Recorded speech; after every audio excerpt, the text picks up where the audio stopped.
episode 97 of the TRT show with Carl Stringer. How are you? How are you, Carl? Grand. Say hello. Love this angle. Real flattering. How are you, Carl? Yeah, grand. Home back for from a few Manchester days. for a few days. Yeah, home for a few days. 3 days. Yeah, to keep surprising everybody. Surprise. For the 8th time.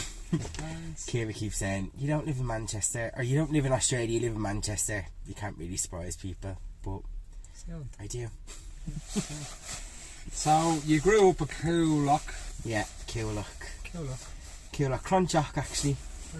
Clonchock. We owned our house. Yeah. We owned it. we owned our house. Yeah. Grew up in Clonchock. Yeah. And what was childhood? What was your childhood like? My childhood was great. Very well travelled with me nana and granddad. Don't know. Granddad loved the airline industry. I loved the airline industry. Went on to be cabin crew for a while. But childhood was grand. Just floating around with tea towels on my head, asking where I left my handbag all the time. So yeah. So, growing up, you grew up in a time when there was a lot of acceptance around, but not so much as well. Yeah. I'm sure, I'm not going to speak for you, I don't know, and that's why we're having this podcast.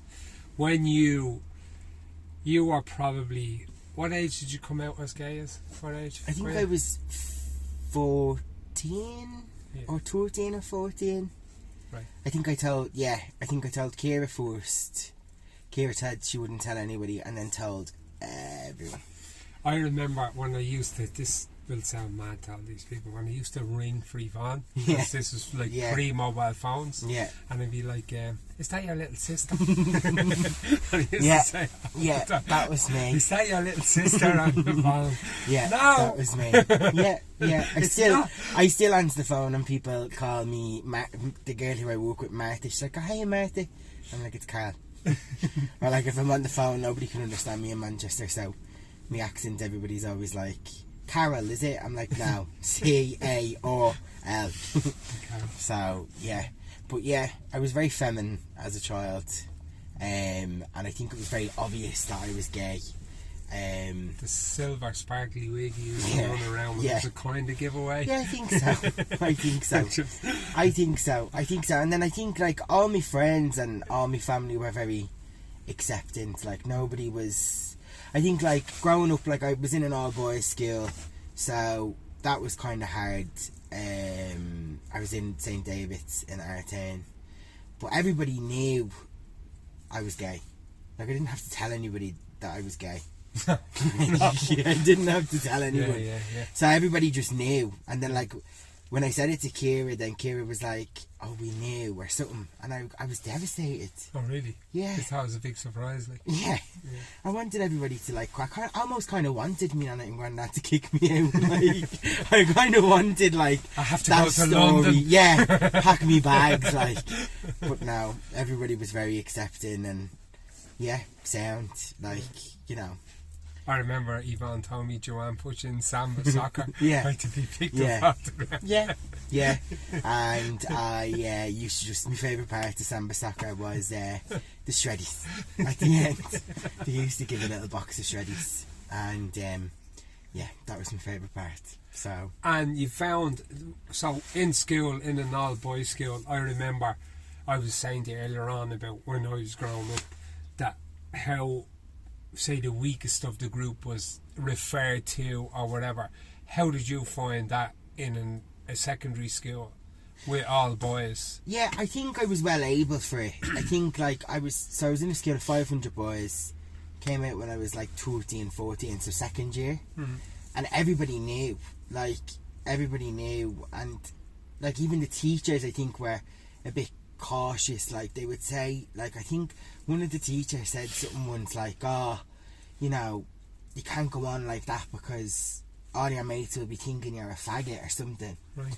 And I had like a written apology in like a day, and I wasn't bothered by it because I'm not you know, I believe, language is, you know, very important, but like I wasn't bothered by it because he wasn't, you know, I don't know, you know, but yeah, I had a written apology, so it wasn't like, I don't know, like some people weren't very nice to me, like, and it was hard at times, but I had a good support network. Like I think the school were shocked, if I'm honest, because what was that, like 2010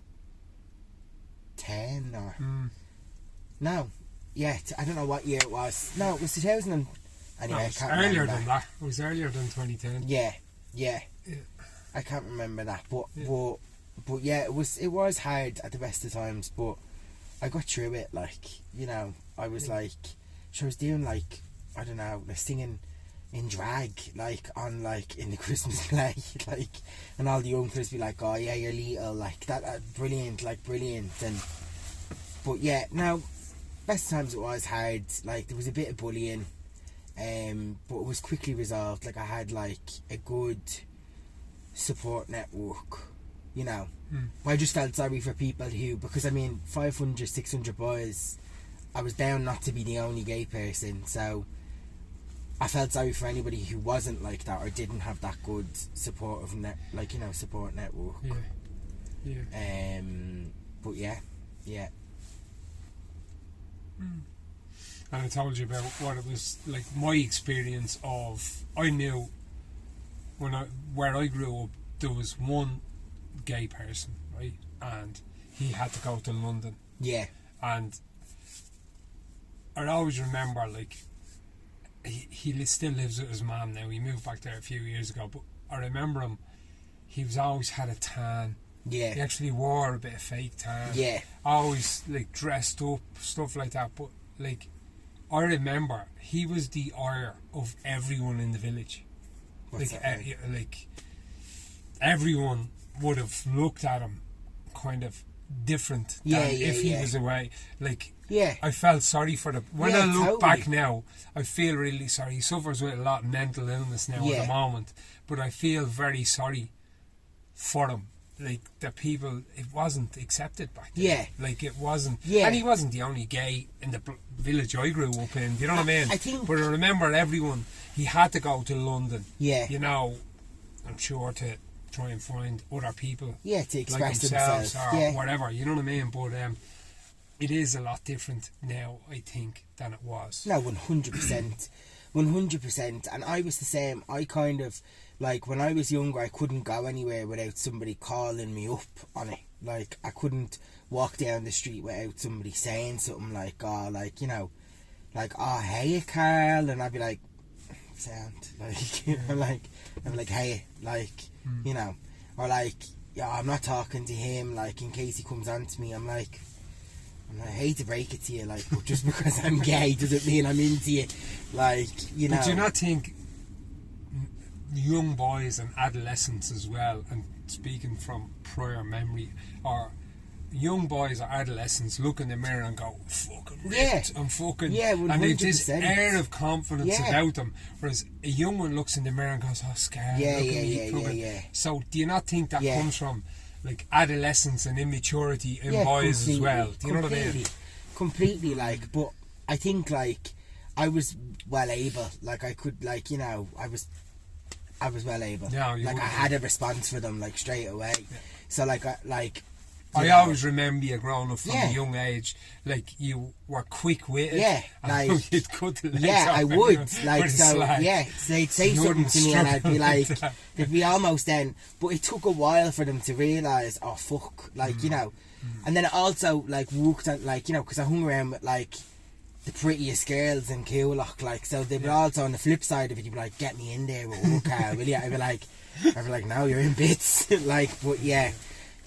So I think, you know, and then I think in school I played the teachers, like, played them, like, I was like well able, like, I was off doing like a fucking styling course, and I was always doing something to get out of school. Like, I was doing, like, you know, makeup courses and all this, like, because I didn't want to be there, like, and everybody was like, oh, you're just creative and you're following a different path, and but yeah, so, but no, it was just like one of them things where I was just the teachers were like, they didn't know where to go with me. Like, it was like, I'd be like, I'm going down to talk to such and such. I'd be talking to like one teacher about a sale that was on an A-Ware or something, like, do you know what I mean? But yeah. And now, your life now, you live in Manchester. Yeah. And what's your life now on a day-to-day? So, what do you do? What do you work? I know what you do, but just... I moved to Manchester because I think when I went to Manchester, I think there's 2 gay bars in Dublin, and the first time I went to Manchester, there's like, the only way I can describe it, it's like Temple Bar but for gay people.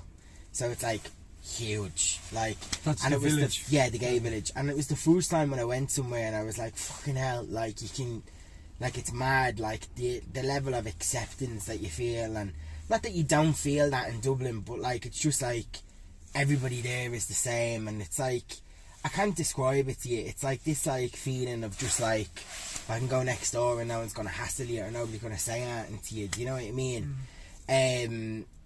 So yeah, so moved to Manchester. I am a model agent, which is a bit of a weird job, but I basically negotiate rates for models and find them photographic and TV work. So anything from Boohoo to ASOS to JD Sports, so anything you see a model on, I've probably, or my colleagues have probably dealt with them. So it's a very interesting job. I think not a job that not many people know about. Yeah. Like, that it exists. And yeah, I think my life in Manchester is very, very different to how it would be here. I would never move back, ever. You know, I've found myself in Manchester, like, I think I'm there on and off like six years, I think. 6 years. And yeah, got diagnosed with ADHD in Manchester this year, which has helped me loads. And yeah, and I think that explains a lot as well in school. Couldn't, like, you know, leaving classrooms, and like, it was like everybody, it was just easily masked. Like, everybody was just like, oh no, it's just Carly's following a different path, when it just wasn't. I just didn't have the mind capacity to be in education. So, or sitting down and or stuff sitting you down, weren't really interested in. no, not at all. He used to always say to me at the start of class, oh Carl, ask Miss Bennett about like whatever, so we don't have to talk, so we don't have to learn that and everything like that. Yeah. I'm like, Miss, do you see that sailing anywhere? Like, and then it would be like 40-minute conversation. But also with you moving away, this is just a question. Like, yeah. So you moved away 6 years ago. It's kind of you moved away when you're coming to kind of your brain fully forming. Yeah. They say at 25 it fully forms, and you're in and around that time. Yeah.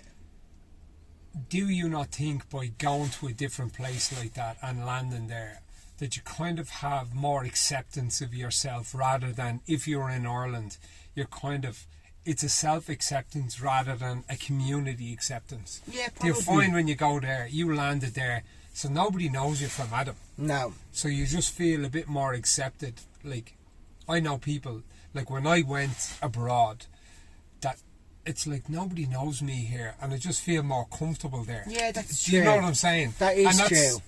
Like, we're two different people, but yeah, I got that feeling. Yeah. But I'm not gay. No. Do you know what I mean? And No. I just like felt like I belonged, and you leave all that crap behind you for a while. Do you know what I mean? Yeah, no, I get that, but I definitely think like just I think Dublin is a great city, a very expensive city, but a great city to visit. But I think if I was a gay man visiting Dublin now, like, there's 2 gay bars in 2 gay bars in Dublin. Right. Actually, I think 2 gay bars or 3 gay, but they closed one down. The Dragon used to be on George Street, and I think they've opened it up. I can't remember what it's called. It's facing George's Arcade, but they've closed that down. That's not a gay bar, so it's just the George and that panty bar on Capel Street or something, wherever it is. Yeah. But I wouldn't feel like the queues, and even like we went to the George a few weeks ago when I was when I came home. The queue, like, I was like, I can't, like, Dublin's becoming bigger, but like nothing's growing with it, I feel. Yeah. Do you know what I mean? Like there's more people coming in, but nothing is growing with it, and there's not that kind of like when you walk into like you know, Manchester, it's just like what, like it's mad, like just like. And I do think it is that, like, acceptance of everybody can just be themselves in that area. Do you know what I mean? Actually, not even in that area. I think in general. And that's what I was saying to you earlier on. Like, you know, my friends' family in Manchester, I feel have a bit more understanding of the gay community because Canal Street has been going years. Do you know what I mean? Like, it's not been a hidden thing or, you know, like, so they grew up in the gay village and... So I do think sometimes it's like exposure maybe in Ireland. I think like, you know, there's not like, you know, but I do think it has come on loads like since I left, you know, like it is more inclusive and more, but I don't know, yeah, I think it is though more acceptance of that as well. That word as well, inclusive, it has many meanings now. Yeah. What it used to mean was what it's used to mean nowadays, it means something different. Yeah. But as well, I think for like when that same-sex marriage was voted on and it came in, I think that was a great time, and I didn't think that would come in. No. Do you know what I mean? Just from a human rights point of view, and it wasn't just to affect gay people. Yeah. It was for other people as well. Yeah, like course. the law wasn't just. It meant like single people, whether you were married or not. Yeah. It's like not everyone gets married. So Yeah. But with, I think that when that was voted on, it brought us forward out of the dark ages, whether we were held back by ourselves or Catholicism or whichever held us back. Yeah. I thought it more so ourselves, because Irish people, our public opinion is everything to them. Yeah, definitely. What other people think of Irish people is very important. Yeah. It still is, and you can even see that on Instagram. It's like, oh no, I'm a good person. I've all the flags up and I've all the stuff in me bio there, but that's letting shy. you know that I'm a good person. But I could be a cunt. Yeah. But but to me that's shy. I think if you have to like blast that you are that kind of person on social media, that you support this and you support that, absolutely I'm all for creating awareness, but it's a load of shy. It's like, what you doing? And when it boils down to it, it's like, you know, by saying something or putting it in your bio or by putting it on Instagram doesn't mean that you're doing anything positive for that group of people. Like, you're just fucking bandwagoning. Do you know what I mean? I think that I'm raising awareness now. Some people have said to me, going, oh, you're raising awareness for mental health. No, I'm fucking not. No, I'm just some cunt talking to normal people in his van. I'm not raising awareness for anything. When I hear people saying I'm raising awareness, it's like, fuck off. Yeah. You know, I'm just each their own, but fuck off. Yeah, no, I agree. Do you know what I mean? It's agree. Like, I'm just virtue signaling that I'm a good person. Yeah. You know? Yeah. So raising awareness is just living your truth. Yeah, but we have conversations like this, I think, all the time. I mean, I think if the camera was to follow us all the time, it would be fucking one of the best podcasts. Like, because we have these conversations. But my thing is... And we have healthy debates. And we disagree. Exactly. We disagree all the time. I think for me, like, it's like, if you are unsure about something, or, you know, regardless of what the topic may be with that person, if it is what we're talking about now, let's say sexuality or whatever it is, and if you're unsure of what, you know, I don't know, like, what that... I just think have the conversation. Like, you're not offending anybody by having a conversation. Yeah. And if the other person is offended, then they're a shite bag. Do you know what I mean? Yeah. I think, generally speaking, I just think, like, people need to have these conversations and ask questions about certain things, because otherwise nobody's going to learn, and that mentality of the divide will just keep fucking going. Do you know what I mean? But yeah. But I think with social media as well, and with algorithms, it's how it is so popular. It's like, no, I'm just going to feed you here what you like, so I'm going to tunnel you down here, and it automatically happens. It's conditioning. Whereas yeah, I like a bit of social media, but I mix with all different people and I talk with all different people. Do you know what I mean? Yeah. And I find when people try and include me in groupings, I don't like groups. Because it's like, so I feel like when I get involved in a group, it's like, oh fuck. Like I mightn't share them ideals. I don't really share anyone's fucking ideals. I'll talk about them, but don't put me in a group. You know, like when we were out like on the streets, say campaigning against lockdowns and stuff like that, people are like, oh, you're far right. I'm not fucking far right. I'm far fucking left. I'm far right. I'm in the middle. I can be fucking anywhere. People need to put you in. It's like, oh, that's Carl. That's Carl. He's all in that society. No, you mightn't be. You know what I mean? No, and I don't agree with like some things in the gay community. I don't. Like I don't. Like so, and that's for me. I think it's like, you know, I think even in the gay community, like you know, to be the most inclusive, sometimes it can be the most non-inclusive. Like it can, like there's different subcultures and fucking different groups of people that have all, and it's just like, all right, well, when does it stop? Do you know what I mean? But it's like all across the board for jobs, right? And that word at the moment, inclusive or diversity. It's like, it's people that look different but think the same. You know, and that's what it is at the moment. It's all these people that look different but think the exact same things. It's like, and now with social media and people being cancelled, people are actually terrified to go, no, I think that's a lot of bollocks, without being labelled some type of phobia or labelled. Like it's like, no, I just don't want people telling me what to do. It's like, oh, so you're anti-mask or anti-lockdown or anti-vaccine or anti-science.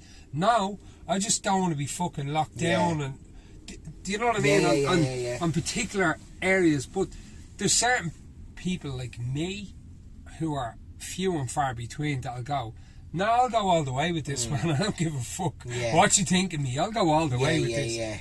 And there's people like that in your community that are like, no, I'll fucking have a scrap for this, which is good. Do you know what I mean? We need all them different types of people. But instead of like the conversations I have with you, now I'm open to change my mind here. But it all depends on the type of conversation we have. If I'm fucking going, you're fucking, if I start insulting you, it's like, I'm not listening anymore. Whereas when we talk and when we speak, it's different. You know what I mean? And you never leave a conversation with a bad taste in your mouth going, fuck, I shouldn't have said that.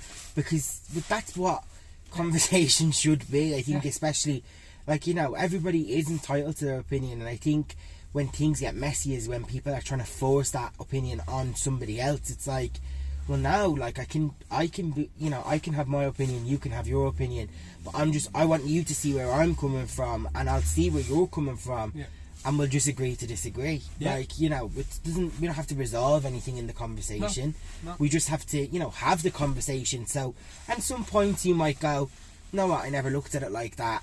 I get where you're coming from, but I still think this way, and that's okay as well.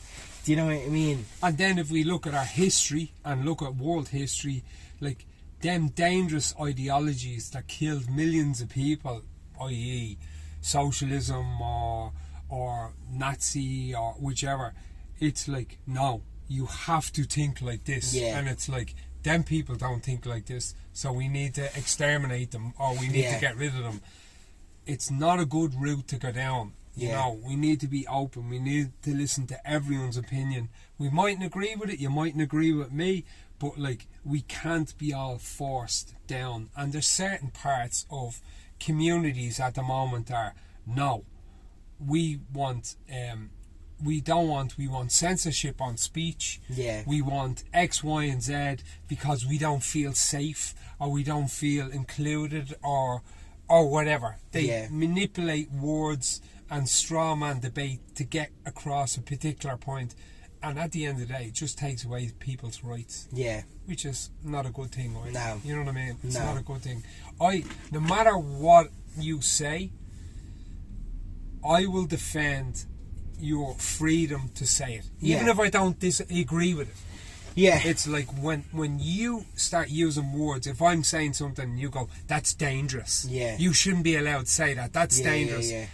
that is a slippery slope we're going down. Yeah, totally. And at the moment, in general society, with people being like cancelled, say somebody's outwardly racist, 100,000,000% racist, and I don't agree with them, they should be allowed to say what they want to say. The worst, whatever they say, they should be allowed to say whatever they want to say, and it's up to decent people in society to debate them, and to prove where they're wrong, rather than just going, no, silence him, censor him, drive him underground, and that's not a good. That's not a good route to go down. It's heavy tack, this. Yeah, I know. It's heavy tack. Yeah. Tack. I hear your auntie now going, keep it light. I know. Keep it light. I know. I was like, don't mention this, don't mention that, don't mention this. I'm like, I'll lose my job. So come here, on the other side of it, you look after loads of influencers and shit like that. Models mainly, not influencers, but models. Nice. So I look after loads of models, and I basically negotiate their rates, and if you're a decent model, get on the car. Or don't. Don't be... Or don't. Mad amounts of dollar. Mad amounts No, of money. well... Don't get out of bed for 10 G's. No, well it is quite a lucrative industry to be involved in. I think for the right person it can be very, very, very life-changing, but also short-lived. And like, come from all walks of life, like have, some of them are like the most intelligent people. One of the girls that we represent is like in Bali at the moment. She's studying microbiology, and she is like is it crustaceans or something? Yeah. So she's like, that's what she's studying. Right. So she's in Bali modelling, and then she's also like studying all these crustaceans, doing like deep sea water, like free diving, and but like just some of the most interesting people, most beautiful people that you could ever meet. And it is very interesting, and usage fees and like all the different fees that are attached to modelling, and it's such a mad area, and I think growing up I always knew I wanted to do something in fashion, and I wanted to do something involving models, but I was like, well, I don't know how, I didn't know what it was, you know what I mean? And I had a very good support kind of group, like I had like a very good friendship group that I met, kind of later on in life. Connor Clinch, who you've met, he was amazing. Connor's in London, and he's fucking excelling in London, like doing really, really well as a photographer. That's really good stuff. But there's fucking like so many Irish creatives that we don't know about. Like some of the most amazing stylists, magazine editors in the world are Irish, and they're not claimed for. Like it's like we don't talk about them enough, I don't think. Like a lot of people in London are Irish. Like a lot of creatives in London are Irish, or all around the world, and they're like amazing. And I grew up with all of them, so I got introduced to Anne Morgan, who was also amazing. I think you should have her on your podcast. She's a psychologist, but she owned an agency, and I worked with her, and that's how I found the love for it. And just went on. I was a flight attendant, because being a gay man, I was kind of like, well, I can either be a hairdresser, a makeup artist, or a flight attendant, because that's the only three things that we seem to do. Or a beauty therapist, but not really. I mean, like, you're in for a cut and blow, love, like, or left and right. So I chose the left and right path, and I was cabin crew for a while. And then I always knew I wanted to go back into a modelling agency, but my nanny and granddad were always like, what's that kind of job? Like, like that just doesn't pay the money. And they still say that to this day, but I'm on a living wage, and I'm still doing it. And my nana's like, well, not go back into the airlines, I loved you in the uniform. I'm like, no, I actually really like this job. But yeah, so I think like I've lost my train of thought now. The model, you love the job. Yeah, I love the job, and it's like, it's just interesting. It's an interesting job, and I think Yeah, oh, sorry. So what I was saying was, I applied to like fucking loads of agencies, like loads. I used to always apply to agencies in London and apply for agencies in wherever it was. And I was in Manchester when I went to Sydney. I went to Sydney for a few weeks and then came home. When I went to Sydney, I was like, oh, I'll get in with a modelling agency here. Like, fuck it, like, you know. Applied, didn't get anywhere. And then when I came home then from thing, I was working in Topshop, then I worked in Aer Lingus for a while. ADHD, about 8 jobs, can't stay in a job longer than 2 years. But yeah, went and was in Manchester for a weekend, and my friend was like, oh, you said you worked in a modelling agency before, like, here, I'm after finding this job for you, like. And I applied for the job, went in, had the interview, told Martha that I was moving to Manchester anyway. Absolutely wasn't. And yeah, there I am, still here, still fighting. Yeah, savage stuff. Yeah. But I think also when Irish people go abroad, it's like, number one, it's bigger. Yeah. And number two, there's way more opportunity. And number three, you haven't got mammy protecting you. No. You have to get your fucking rent Yeah, and yeah, feed yeah. yourself. Yeah, I agree. So you'll work. Yeah. I just found this personal experience. Yeah. You work your bollocks off. Yeah. And you're going to survive. Yeah. Because you're not going back to Ireland with your tail between Yeah, your legs yeah, yeah. going, oh, they're all wankers. It wasn't Yeah. for me. Yeah. You know, your pride won't Yeah. let you, so you'll graft. Yeah. And anybody I know that's made serious money in New York or wherever, they have done that. Yeah. Because the opportunity is just there. Yeah, because Ireland doesn't have it, No. like, much of a creative, you know, industry as well. But, like, they have loads of, you know, they have great creatives here. And I love that, like, as well. Because, like, all We have these- this attitude going. I was talking to a chef today, and this chef, I'm going to get him on the podcast, but Glenn is his name, and he was saying that he's working in the top hotel in Sweden, and the prices he's charging.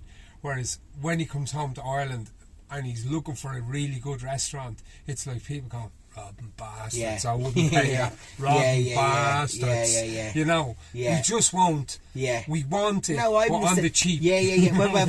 when I started my job, like, because obviously working in Ireland, the rates were a little bit lower than what I'm dealing with now. A little bit, like, very lower. Yeah. But like sometimes I'm like, oh God, like, I can't ask for that. And like, you know, you're writing the email and you're like, this is that person's day rate plus this plus that, and you're like, I used to be like, oh God, no, I can't ask for that. Like, my boss used to be like, it's your fucking job. And I'd be like, all right, like, sound. And now I kind of, like, you know, will go in with like a real high fee and then I'll like bring them down a little bit. But it is, you're right, like, that attitude of like even asking for, we're uncomfortable for whatever reason. I don't know why, but I think Irish people are. But I think when you go abroad and you come back, that's Yeah. part of. There's a couple of parts to that. Number one is some people are more agreeable. Yeah. So they're agreeable, and being agreeable, there's certain people in our society are agreeable that go, I can't ask for that. Yeah. And then it's the mentality of your parents that was Yeah. brought up going, you're lucky to have a job. Yeah. So Yeah. it's like, you don't fucking risk that job. Yeah. And then you've other people that going, I'm fucking going into that office and asking for a pay rise. The cunt I'm working me bollocks off. Yeah. And then you've other people. So I'm not agreeable, as you can tell. Yeah. I'm not agreeable. Yeah. My uncles aren't agreeable. No. You know, Yvonne is kind of agreeable, Yeah. but not so much anymore. No. But it's like, know your fucking worth. Yeah. Know the I value. agree. You know what I mean? I You agree. bring Yeah. and value yourself and have the self-confidence rather than being just disagreeable cunt keeping your head down. Yeah. Do you know what I mean? Yeah, I've learned that you can be kind of confident but not cocky. Do you Yes, know what I mean? no, I there's used a to mass difference. Yeah, but I used to think, oh no, I'd be cocky kind of saying that, but now I've you know, I know the difference between them two, so it's not like, and I think I am quite, like, I'm quite good at my job now. Like, I am, like, it is full on. I think, like, it's very important because, like, I think, especially in my industry, to have like to be humane, like, to people, because I'm dealing with like 18, like, no, sorry, I would say about from the age of 16 to 24, and I think a lot of people say sometimes older than 24, actually a lot of times older than 24, but a lot of people are like, oh, I'd love my daughter to get into modelling and I'd love to, and I'm like, would you? Like, because if I had a child, I don't think I would want them to be involved in modelling. It's a cutthroat industry. Like, they're in the most vulnerable ages of their life, and they're walking in to cast for brands, and they're being looked at, being looked at and basically just judged on their appearance. And it's not always, rosy in the garden, like, and there are, like, we always are saying to them, like, it's very important to have a backup, like, and it's very important to have a career, like modelling can be a career, but also to have, like, an education behind you, or whatever it may be that you want to fall back on, because it's not, 9 times out of 10, models will either become model agents, or they become creatives, so they'll either be a makeup artist or a stylist after their career is done. But it's so cutthroat, like, it's not, and we're part of like a society, the agency I work for, that's like they're trying to get like government recognition of, like, all these like agencies that are charging people, like, oh yeah, like, like you'll meet people, like, especially in Ireland and even in Manchester, whatever, and they're saying, oh yeah, I'm a model, and I'm like, oh right, and they're like, yeah, have a portfolio, and I'm like, oh right, yes, I paid 400 quid for it, and I'm like,